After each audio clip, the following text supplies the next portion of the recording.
Okay.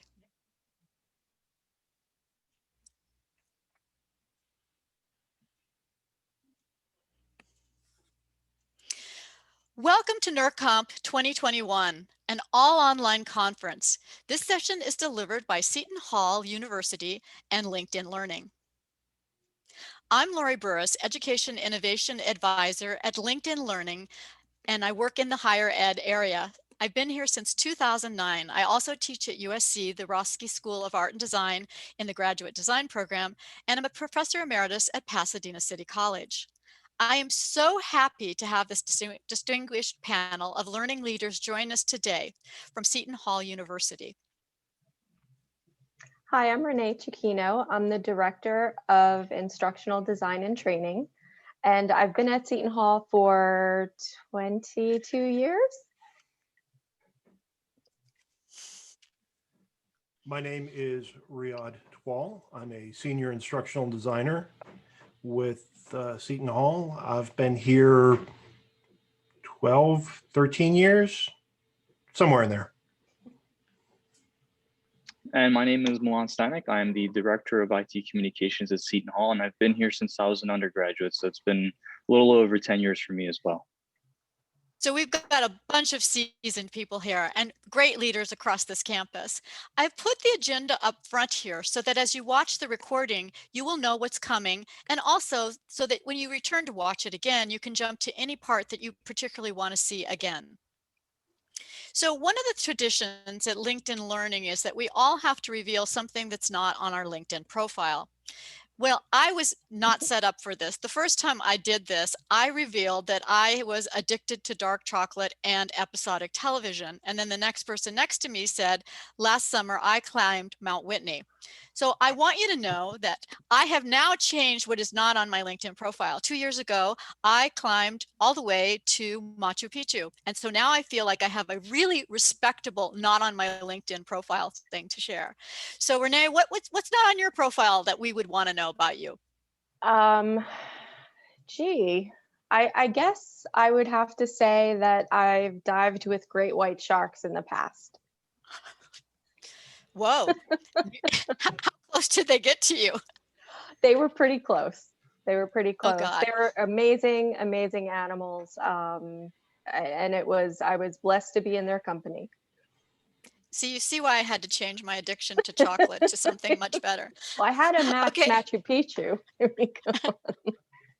Okay, Riad, what about you? What's not on your LinkedIn profile? Well, I was going to talk about my fondness for coffee, but Oh, no, if Renee's going to open with great white sharks, my undergraduate degree is actually in photography, but I've never worked as a photographer. I do still have it as a weekend hobby, and it's not up on my profile.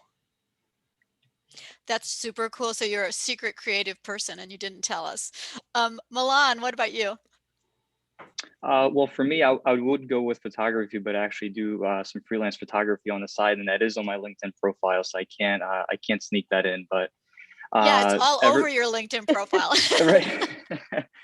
Ever since high school, I've always been into a lot of competitive gaming, and that's never been something you would put on your LinkedIn profile. But as we see that the esports world is really evolving, that's becoming a much stronger asset. So I think soon that will be on there.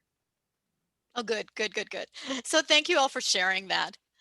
So the why, really, this is what processes did you use to evaluate a third-party vendor for online video learning? And what were you looking for? What kind of training? How did you go about that at Seton Hall? Many years ago, we had a service, and it was through our portal, and it didn't carry through. The students didn't want to use it. The videos weren't that great, but we all used lynda.com for our own resources and for our own personal training. And Riad had brought this to our attention, and that LinkedIn Learning or LinkedIn purchased Lynda, and that there was a way that we could possibly get it for everyone on campus. and I jumped at the opportunity to do that because it was such a valuable resource for us internally. I mean, and to have that available to faculty, staff, students, admin, you know, it was just a win-win win. So how long, so how long have you guys now had LinkedIn Learning at Seton Hall? A little over 2 years, I think. I think we started October of 2018, or that was when we first started announcing it to the community. So I know there's a little bit of a rollout for that. Halloween. Oh yeah. So Riad too, what was really compelling for you about LinkedIn Learning? I mean, what were the features that everybody really came together on? What Renee said was consensus. This is what we want. For me, it was the mix of content. It was the breadth and depth in the creative areas, but there were also the soft skills and the technical and the leadership that have a just a broad audience. Same for you, Renee and Milan? Any other? Yeah, for me, it was, I think one of the things that really pushed me, it was the ability if you take a LinkedIn course, the ability to add that as a credential or as a skill in your LinkedIn profile. And that makes our students more marketable. It makes our employees and staff more confident and more marketable. Not that we want them to go anywhere, but you know, more confident in their skill set. Plus, it's anytime, anywhere. So if a student needs Excel help at 2 a.m. on a Saturday morning, they have it, you know, versus waiting for a workshop or our trainer to get back to them. So it really, it meets the students where they are, it meets the staff and admin where they are, and provides them resources to better improve their professional and personal life. That's super cool. I know that to adopt this, how many people actually had to come together to kind of reach this consensus when you were making this case? That's really us. Riad presented it and I gave it to my boss, and then he discussed it with his boss, and they purchased it. So, I mean, so in your case, it was 4, but I'm getting close to Milan's specialty, which was rolling this out across the campus.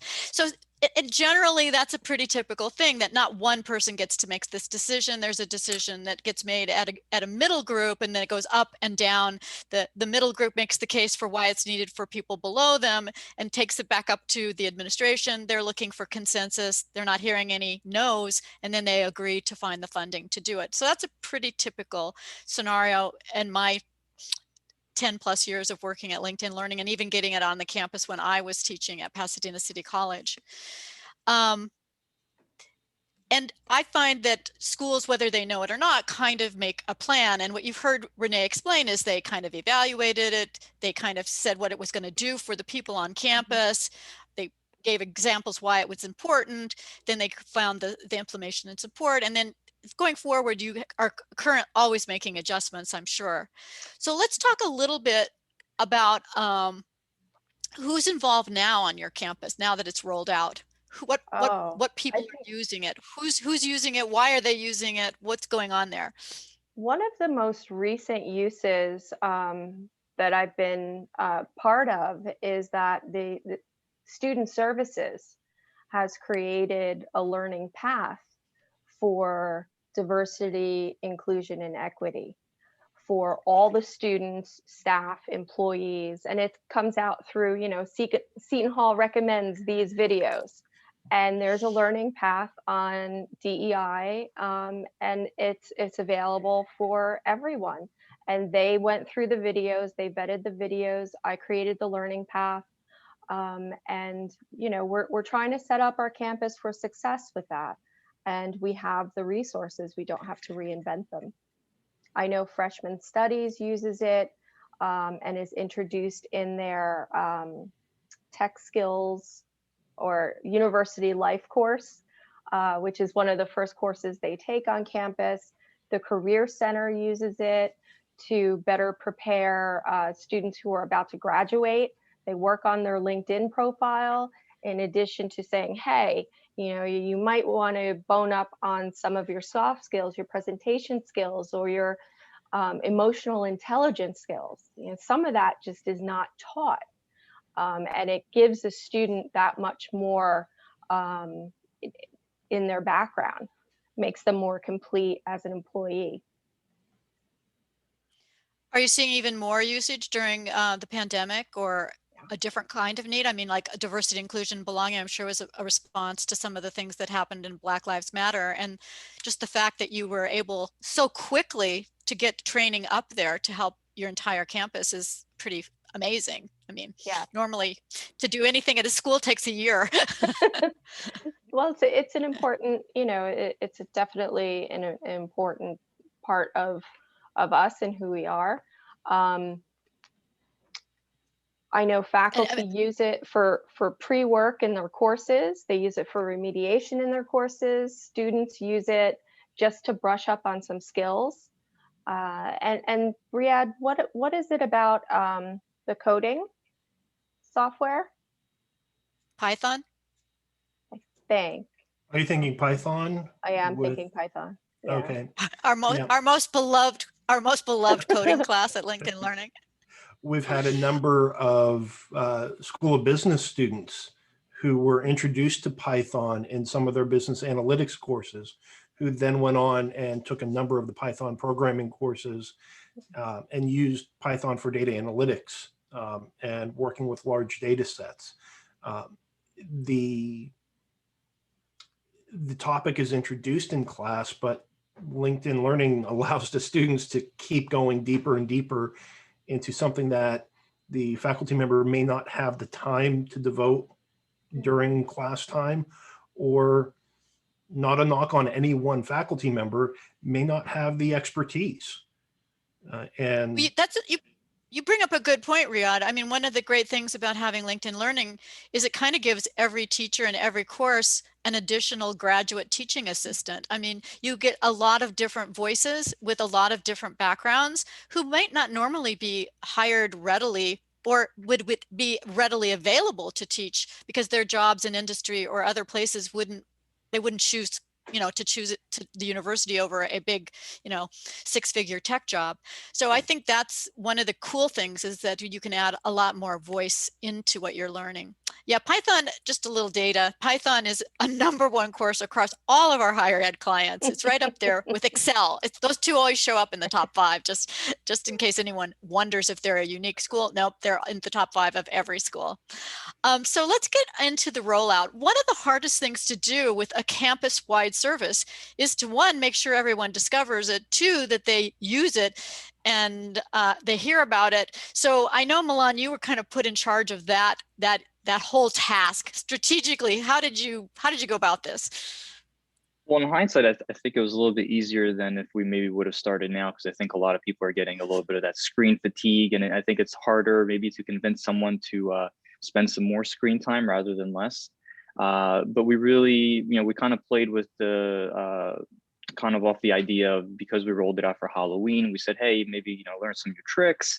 Online learning doesn't have to be scary. I think to Renee's point, historically, whether just at our institution or other institutions as well, learning platforms haven't really been that accessible, both literally from an accessibility standpoint, but also just from the technology that was used. And ironically, we are experts in learning and teaching, and we're, for a lot of us, we're also experts in technology, but having a tool that does the base layer for you, so you don't have to focus on perfecting the tool and making the tool work. All we had to do was roll it out. So I think the sophistication of LinkedIn Learning as a platform really made our job easy to roll it out, because it was already a polished product. We didn't have to sell LinkedIn Learning. We just had to connect people and show them the way and say, here are all the courses you can take. So our rollout focused not just on the professional courses they can take that they can add to their profile, but also to say, and we still continue to this day to say, if you want to learn how to be a better photographer, or if you want to learn how to play the guitar, That's my favorite.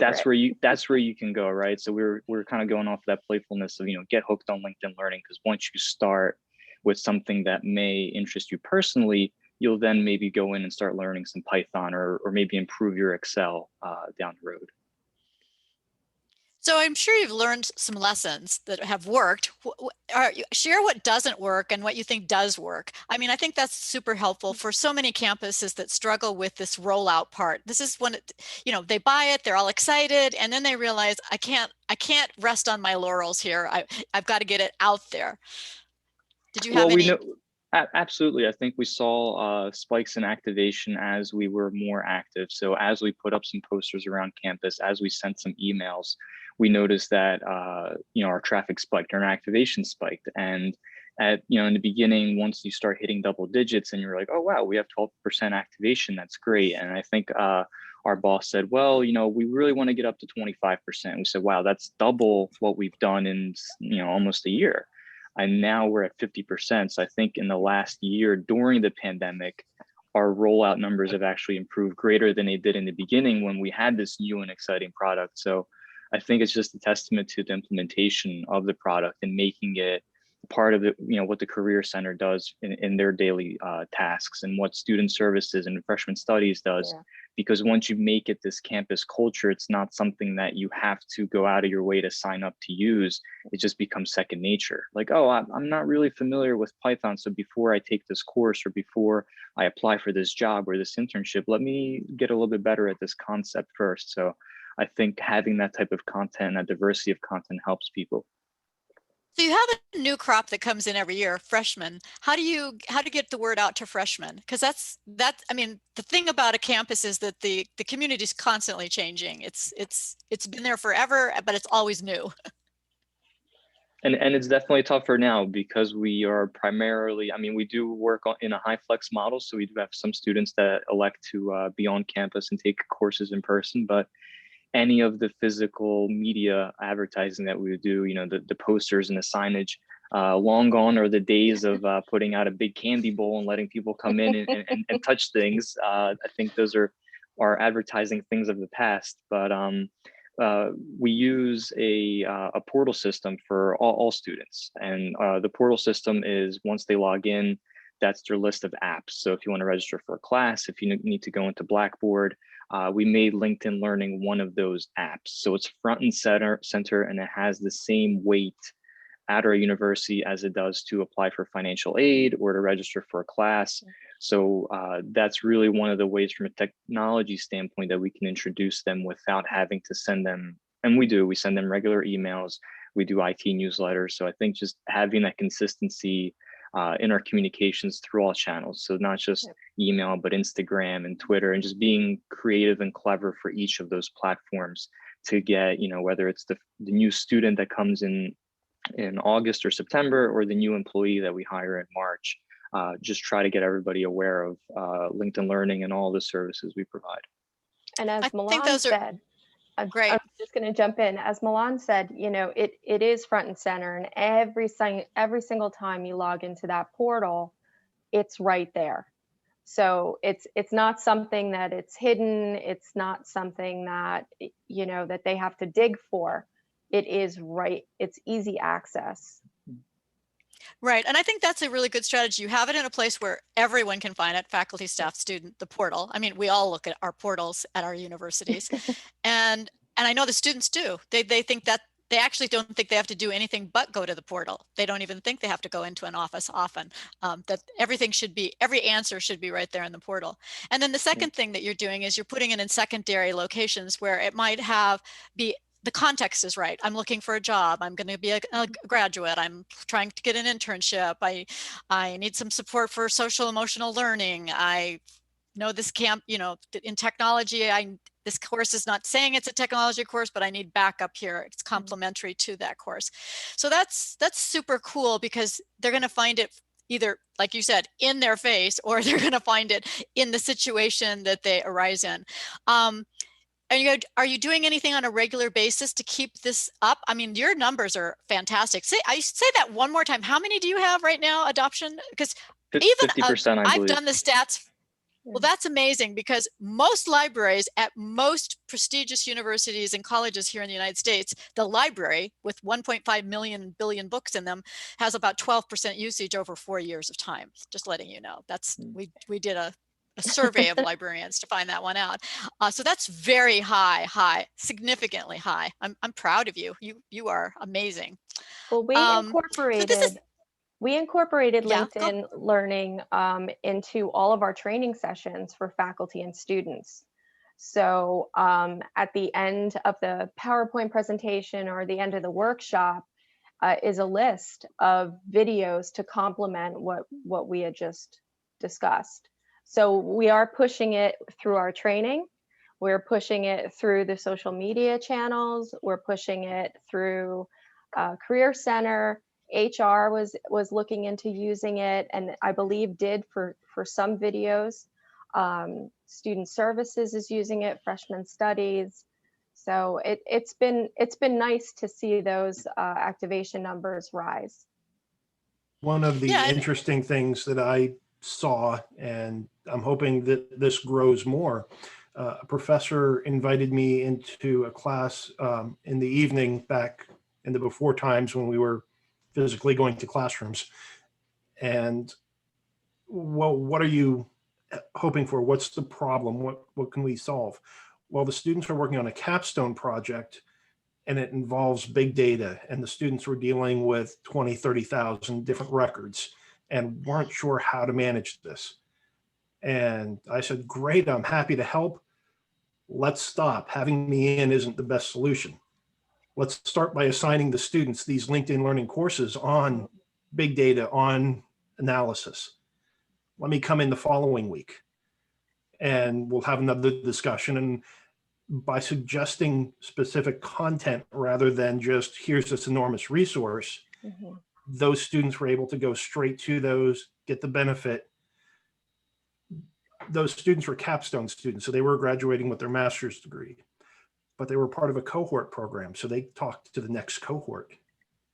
And the next year, the students were driving the faculty member. Hey, what are your recommendations for the LinkedIn Learning courses we should be looking at? So it went from faculty driven, here's what I'm assigning you, to the students openly asking, what is it we can be doing? What are your recommendations for LinkedIn courses? That's such a good cultural shift too. I mean, learning really is about sharing. And when you learn something, you can share it. And the power of that, I mean, it just ripples through everything that you do. Renee or Milan, do you have some powerful stories like that that you could share about faculty, staff, or students? For students, the LinkedIn Learning, the champion program that we have was a huge success, and having the ability to take those students to New York to see the LinkedIn Learning headquarters and offices, and see who's kind of on the other end of that screen. I think that was a great opportunity, and we really just take that, like what Riad is saying, you're having the students are teaching the teachers, right, and saying, well, how can we learn better? How can we improve by using LinkedIn Learning? So harnessing the power of those students to really be our champions and do that, the hard work for us, where we don't have to rely just on our communications, but let that word of mouth, let that organic growth take over. Because once they start talking about it, they might be able to tell that story a little bit better than we do. So I think the champion program has definitely helped us, improve our numbers and improve our reach. Maybe for the people that are watching this video, you can explain what the LinkedIn Learning Champion program is. It's relatively new. So the champion program is, and I know Renee's been a little bit more of a pioneer in this, so I'll kick it off, but it's really an opportunity for our star students to volunteer and ultimately apply to just become a leader on campus. And on campus, they do some marketing events and initiatives to help spread the word. And then in their own time, there are lists of objectives and goals they meet as part of the program to improve themselves as well, because they're also receiving certificates and trainings and skills by becoming this LinkedIn champion, in addition to helping us spread the word. And I think one of the most exciting parts about giving back to your community through this is the job recommendation from LinkedIn Learning that they would get after completing the program. So Wow. yeah, and that we've had a lot of great. I see Carina's coming up. She's been a very strong student leader. She has helped us with the student involvement fair. They put on their own information sessions, I know, in the library, and we support them as much as we can in terms of making photocopies, or ordering stuff, or giving them swag. But they really go above and beyond and kind of get out of that I'm a student, and allows them to branch out into some of these new experiences that they wouldn't already have as a traditional student. Yeah, I noticed it gives them a lot of confidence. I mean, Yes. she's writing about like the benefits of this program, drawbacks, skills development, the feedback I've gotten. I mean, her posts have helped Yeah. us increase the size of this year. We're doing still campus by campus, but everybody on every campus can see each other's posts. So we've got literally hundreds of students across the country, and in the United States and Canada, looking at what each other's doing, what they're doing on campus, and what they can do Yep. during the pandemic when they don't have the ability to do job fairs and things like that. Yep. And I mean, I did a little sleuthing on Carina after Renee pointed her out to me. I mean, she's doing exactly what Riad just said. She's putting up on LinkedIn Yep. feed the courses that have been most helpful for her, how they've been significant to her. She shares that out with her community, and it brings her, it really improves her brand and her network. I know she's graduated. Is she gainfully employed now? Do you know what's up with her or not? I thought she was still here. Oh, she's still I'm on not campus? I didn't I know. think so. That's the hardest Yeah. part on the championship. You can't always track where they're all going and what they're all doing. Yeah, Any Marius great graduated, but Oh, good. Carina has been, and Stephen graduated, Stephen Hodge. But Carina has been huge, and it really embraced these opportunities. I can't say enough great things about her. She's So fantastic. any good faculty stories, how faculty are using it, or using it creatively or innovatively? I think other than the Python and the remediation of definitely Excel, a lot of the business students need that. We did a workshop for student athletes on some of their courses, and bridging that gap, saying, well, what do I need in my course? It's like, all right, well, let's take a look at your syllabus, and then matching what they're needing based on what's in LinkedIn Learning, which is just incredible. I had worked That's with great. a faculty member in the School of Health and Medical Sciences who had a student who got out of the cohort rotation and just needed one independent study to get back on track. And the topic was leadership. The faculty member was able to curate, here are the list of LinkedIn Learning courses to complete over the 15 weeks, and were able to bundle that as a learning path, and then through the SCORM package, embed it in the student's Blackboard course. There were a couple check-in papers that the students had to write, and there was the independent study. That's such a good story, because we know that students come in with different experiences, and some of our students come in with non-experience, is what I call the non-experience. They don't know they can, or no one's ever Right. shared that this is the way you go get an internship. And so what that teacher was able to do in that instance was actually fill in what we call a gap there, that an equity gap, which made that student be able to perform like any other student who'd had Right. similar experiences. That's super, super. Milan, you have any faculty stories that you want to share? I don't deal with faculty as much. I deal a little bit more with employees. Or employees. I'll take an employee story. Yeah, we count them the same. No, but for I have an employees, employee story. every Look, time we do like share employee them. Share orientation, them.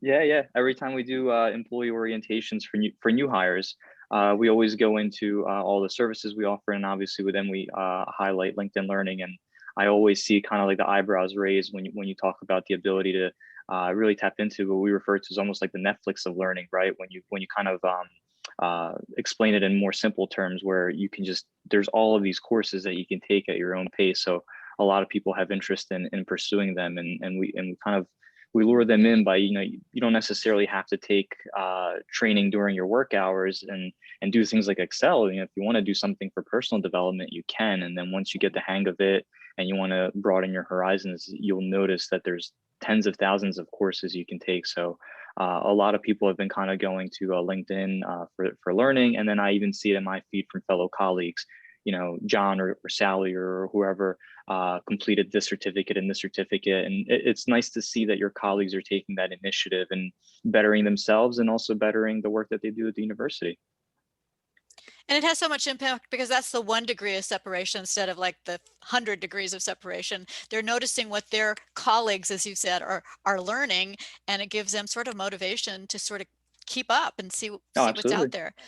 So right when Renee, when we went to emergency remote, when everyone went to shelter in place in March, the media services team couldn't deliver media to the classrooms because no one was on campus, everyone was remote. So in order to keep them working, the director of media services assigned a bunch of LinkedIn learning videos for to promote their skills and gain new ones, and make sure that they were still doing something that was Seton Hall centered versus sorry, I can't do my job, I'm just sitting at home. So this helped. Yeah, this helped. I know one of the departments tremendously keep people employed. Yeah, we're seeing that across the board, not just in higher ed, but also in corporate, that for a lot of employees who were fearful of losing their job or not being able to do the same kinds of tasks, we saw an uptick of sometimes 2 to 4 times the number of hours of videos being watched. Any uptake at Seton Hall in the leadership courses or some of those, or project manager courses? Are you using it for any leadership training? I think I did create a learning path for leadership through the continuing education and professional studies department or college. Either that, or I'm not trying to put you on the spot. Yeah, I'm just trying to remember, or that. But I said, services. I'm looking at I see the data of the whole big higher ed umbrella, and we've been seeing an uptick in working from home courses. Yep. We've been seeing things about project management, change management, working during disruption, leading during disruption, time management, as well as exactly all of these things, and in groups of people that normally aren't taking these things. They're just been so busy with their face-to-face job, they never took the time to do it. But we're actually seeing that during the COVID pandemic and some of the shutdowns, it's actually there's only so many exercise classes you can do in a day. Taking a break, taking a break to learn is actually one of those things that makes you feel better. Yeah. No, it actually makes you feel better. It's like, I cooked a great meal and people appreciate it. I learned something new today. I mean, those become very big deal during the pandemic. But it's also, you're taking care of yourself by doing something like that, when it's not so much job related. If it's something of interest to you, that that's self-care, which is really important for everyone. Yeah, and I think the self-care actually does lead to productivity, which is your return on environment, your success. And in the case of higher ed, it's student success. We want to make sure that everything we do is made to make our students achieve their personal and educational goals. I mean, it's just such a lofty vision and value. When I say that to people, they go, really? I go, honestly, every school in this country, that's what they're trying to do right now during the pandemic. It's such a big deal. So we're about ready to close out. And this is your chance to kind of give your last 2 bits of what results you were impressed with, what you think it's done, how's the campus different, how's it transformed things, just anything you want to share with us as sort of a summary. For me, I think it really is a true benefit to the students, because they're able to get answers that they may not be able to get when they need them. just by going into LinkedIn Learning, you know, typing pivot table, you have a whole list of pivot tables. And, you know, and they range from like a minute video to a couple of hours, you know, so there's a variety, and it really does help them with their studies and becoming more marketable when they graduate. Everybody needs project management. Everybody needs to know how to create a pivot table. Even if it's only every 3 months, like me. I use the running joke of, I know how to teach myself how to do a mail merge. It's something I need once a year when running off address labels for Christmas cards. I can't tell you how to do it until I've got the program in front of me and go, okay, this menu looks appropriate. And I take 5 minutes and I reteach it to myself. It's just not worth remembering. I don't use it any other time. How many things are out there that you will use constantly, pivot tables, once you understand just how powerful they are? But even the emotional intelligence, you know, this has come up. I first heard about it a year and a half ago, and it's no one's able to teach you that.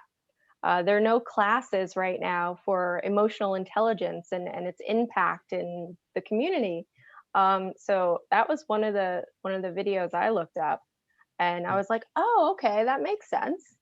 You know, so it's just it provides so much opportunity for, you know, learning what you're learning in the classroom, and then, you know, things that you're interested in as well. Yeah. As Renee had alluded to, the ability for faculty to assign an entire LinkedIn Learning course or just this 2-minute video is either direct instruction or supplemental material is incredible. When you think of LinkedIn Learning, I think of the full course, but the reality is it's been set up so well that each 2-3 minute video is its own reusable learning object and can be referenced individually. And there's just so much power there. Yep. Quick, just in time. Perfect. So Milan, any last words from you? Are they saying everything for you? They really are saying everything. I mean, it's nice to have one easy tool with quality content, a diversity of content, you know, both professional and personal, without having to subscribe to another monthly streaming service, right? Everything's already included for all of our students. It's safe. It's more than 6 feet apart from everyone. So I think it's really the right tool at the right time. You know, when even with screen fatigue, just to have, you know, to work out your brain a little bit and to learn something new, whether it's something that's going to help you today with your job or tomorrow in your career. Well, I so appreciate having you all participate today. I know you took out time from your busy schedules to do this recording, and I feel really so proud that we were able to use the word integration, because you really do have LinkedIn Learning embedded. It's like electricity. It's part of the infrastructure at Seton Hall. Yeah, you expect to be able to turn that on and off whenever you want it. We are going to now have this recording available to you on the NERCOMP 2021 conference site. And if you want to talk to any of the panelists or start up a conversation with any of us, we'll be following it. I'll be following it on Pronto and make sure that I forward those messages to Renee, Riad, and Milan. And thank you all again for taking out the time today. This has been just a great, great panel. You've been inspiring to me, and I'm sure to everybody out there that's watching this. Thanks for having us. Thank you. Thank you. So stop the share. I can cut out the last part here, and I just have to stop the recording. You guys